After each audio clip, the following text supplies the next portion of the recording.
Hello everyone, myself Suresh, welcome to yours. ये कुछ idiomatic phrases हैं जो एग्जाम में पूछे जाते हैं। एसएससी हैं, बैंकिंग है, रेलवे हैं, या फिर बैंक और एसएससी में सबसे ज़्यादा पूछे जाते हैं। तो इडियोमेटिक फ्रेजेस का मतलब वो वैसा का वैसा आएगा, उसके बीच में आर्टिकल करके दिया जाता है। ये आर्टिकल लगा दिया जाता है तो फिर वो गलत होगा, द आर्टिकल लगा दिया जाता है तो वो गलत है, क्योंकि ये वैसे के वैसे आएंगे जैसे दे रखे हैं। बाई पोस्ट आएगा एग्जाम में, अगर बाई ये पोस्ट लिखा हुआ है तो वो गलत है। किसी भी सेंटेंस में डायरेक्ट सीधा बाई पोस्ट ही आएगा। बाई चेक, जैसे किसी चेक के द्वारा काम हो जाना। बाई बस, बस के द्वारा यात्रा करना।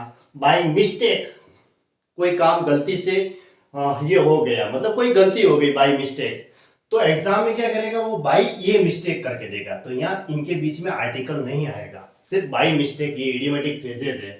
वैसे बाई चांस है, बाई रोड है, रोड के द्वारा जाना। बाई एयर यानी हवा में। बाई मैसेंजर, कोई काम संदेश वाहक के द्वारा हो जाना।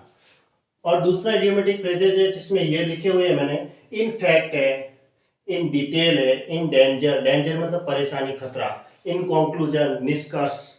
इनके बीच में आर्टिकल नहीं आएगा। इन ये कंक्लूजन करके दिया जाता है किसी भी सेंटेंस में तो वो गलत है, ये आर्टिकल नहीं आएगा, सिर्फ इन कंक्लूजन लिखना है। इन डेप्ट है, दायित्व। इन ट्रबल, परेशानी। इन शॉर्ट है, इन कंफ्यूजन है। इन क्राइसिस बोले तो संकट। इन डिफिकल्टी है, in hope, in fear, in sense, sense मतलब ज्ञान, फियर डर है, होप मतलब आशा। और एक और सेंटेंस लिखा जिसमें ये भी इडियोमेटिक फ्रेजेस है, राइट इन इंक लिखा जाता है, राइट इन पेंसिल लिखा जाता है। इसके बीच में कोई आर्टिकल नहीं आएगा। जब राइट के बाद इन आता है तो इसके बीच में आर्टिकल नहीं आएगा, ये इंक कभी नहीं आएगा। यहाँ क्रॉस लगा दो। राइट इन इंक सही है, राइट इन पेंसिल सही है, ये सही है सारे के सारे, है ना। ये भी सही लिखे मैंने और ये भी सही लिखे। फिर अगर राइट के बाद विथ आता है तो ए पेन आएगा, राइट के बाद विथ आता है तो ए पेंसिल आएगा।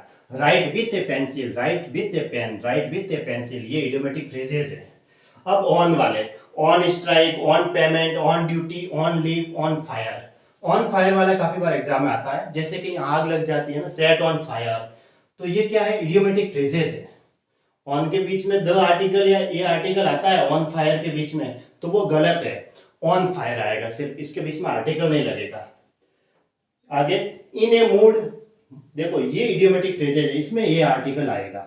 इन ए मूड है, जैसे मूड किसी का अच्छा होना खराब होना, वो वाला इन ए मूड। इन ए रेज, रेज मतलब क्रोध। इन ए डायलेमा, डायलेमा मतलब संकट या मुसीबत, तो ये डायलेमा आता है और इन आता है तो इसके बीच में ये आर्टिकल आएगा, ये ध्यान रखना। इन ए हरी है, टेक हर्ट, लॉस हर्ट। इस एग्जाम में क्या करेगा, टेक द हर्ट करके देगा किसी भी सेंटेंस में, तो द आर्टिकल नहीं आएगा, सिर्फ टेक हर्ट आएगा, लॉस हर्ट आएगा।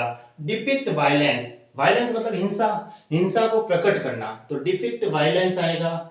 तो डिपिक्ट के बाद ये आर्टिकल करके दिया जाता है तो वो गलत है, डिपिक्ट वायलेंस लिखा जाता है।